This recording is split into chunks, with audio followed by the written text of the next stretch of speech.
पाठ 3 वर्ण संयोग। नीचे दिए गए चित्रों को देखिए और शब्दों को ध्यान से पढ़िए। तोता त जमा ओ जमा त जमा आ। फूल प जमा उ जमा ल जमा आ। ऊपर दिए गए शब्दों में व्यंजनों का उच्चारण स्वरों की सहायता से किया जा रहा है। ये स्वर व्यंजनों से कुछ विशेष चिन्हों अर्थात मात्रा के रूप में जुड़े हैं। व्यंजन में स्वर को मात्रा के रूप में जोड़ना वर्ण संयोग कहलाता है। स्वर तथा व्यंजनों का संयोग। स्वर छोटा आ मात्रा व्यंजन मात्रा क जमा अ का। शब्द कमल।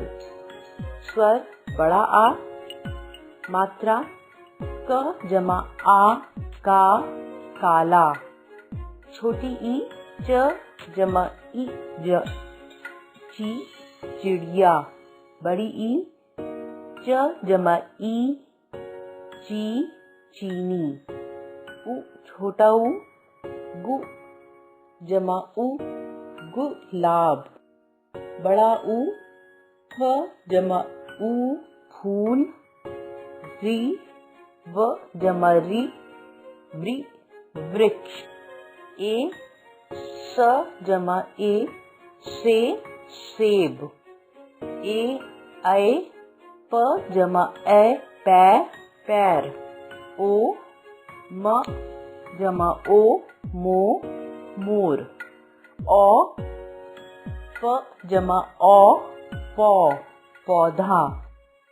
व्यंजनों का योग। जब व्यंजन को व्यंजन से मिलाते हैं तो इनके बीच स्वरों का लोप हो जाता है। इन व्यंजनों को आधा लिखा जाता है जैसे भाग्य कल्प आदि। नीचे दिए गए व्यंजनों के योग को ध्यान पूर्वक देखिए।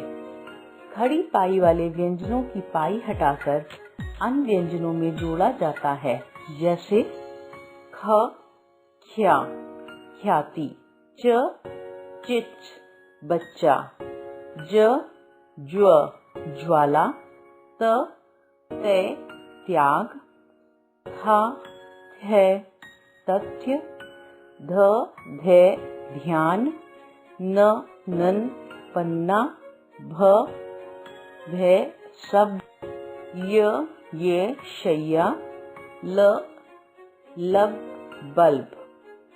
जिन व्यंजनों में खड़ी पाई नहीं होती है उनके नीचे हलंत का चिन्ह लगाते हैं जैसे ट ड द ह, टड डड दद हन, लट्टू लड्डू गद्दा चिन्ह। क और फा व्यंजनों को दूसरे व्यंजनों के साथ मिलाने पर ये क्रमशः क और फ हो जाते हैं जैसे क मक्का, क खी मक्खी, फ त हफ्ता, फ त मुफ्त। रा का संयोग। रा में स्वर नहीं होने पर यह अपने से आगे वाले व्यंजन के ऊपर चला जाता है और इसका रूप हो जाता है। र का यह रूप रेफ कहलाता है जैसे क जमा अ जमा र जमा म जमा अ कर्म। ध जमा अ जमा र जमा म जमा अ धर्म।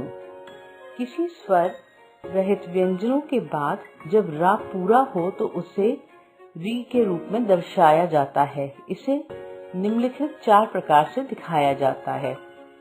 खड़ी पाई वाले व्यंजनों के साथ री की तरह दिखाया जाता है जैसे क जमा र जमा अ जमा म जमा अ क्रम। न जमा अ जमा म जमा र जमा अ नम्र।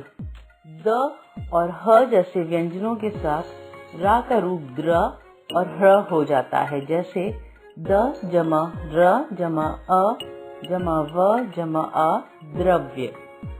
ह जमा र जमा आ जमा स जमा आ हास्र। टा तथा ड के साथ र का रूप ट्रा तथा ड्रा हो जाता है। जैसे ट जमा र जमा अ जमा क जमा अ ट्रक, ड जमा र जमा आ जमा म जमा आ ड्रम। शा के साथ रा जोड़ने पर श्रा होता है, किंतु इसके लिए श्रा का प्रयोग करते हैं। जैसे श जमा र जमा अ जमा म जमा अ श्रम, श जमा र जमा ई श्री। पंचमाक्षरों से संबंधित नियम इस 4 प्रकार हैं। पंचमाक्षर ड, ज्ञ, ण, न तथा म जब अपने वर्ग के व्यंजन से पहले जुड़ता है तो उसे अनुस्वार के रूप में दिखाया जाता है। जैसे ग दमा ड जमा ग दमा आ गंगा, प जमा या जमा ज जमा आ पंजा। पंचमाक्षर यदि य, व और ह व्यंजन के पहले आता है तो वहां अनुस्वार का प्रयोग न होकर पंचमाक्षर के हलंत रूप का ही प्रयोग किया जाता है। जैसे प जमा उ जमा ण जमा य जमा अ पुण्य, क जमा अ जमा न जमा ह जमा ए जमा य जमा आ कन्हैया, स जमा आ जमा म जमा य जमा अ साम्य। यदि पंचमाक्षरों का प्रयोग एक साथ हो तो वहां अनुस्वार का प्रयोग न होकर पंचमाक्षर के हलंत रूप का ही प्रयोग किया जाता है। जैसे अ जमा न जमा न अन्न, ज जमा न जमा म जन्म। जिन शब्दों से पहले सम उपसर्ग लगता है वहां म के स्थान पर अनुस्वार का प्रयोग होता है। जैसे सम जमा यम संयम, सम जमा सार संसार, सम जमा शय संशय, सम जमा वाद संवाद। हलंत किसी व्यंजन को स्वर से अलग करने पर व्यंजन के नीचे एक चिन्ह लगाते हैं जिसे हलंत कहते हैं। जैसे क जमा अ ख, ख जमा अ ग, ग जमा अ घ, घ जमा आ। क्या आप जानते हैं का वर्ग, चा वर्ग, टा वर्ग, ता वर्ग तथा पा वर्ग के 5वें अक्षर वर्ण को पंचमाक्षर कहते हैं।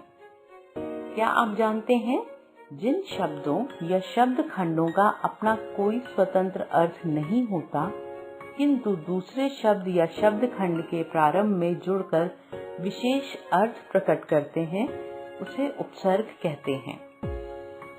हमने अब तक सीखा व्यंजन में स्वर को मात्रा के रूप में जोड़ना वर्ण संयोग कहलाता है। स्वरों को व्यंजनों से जोड़ने के अलग अलग नियम हैं।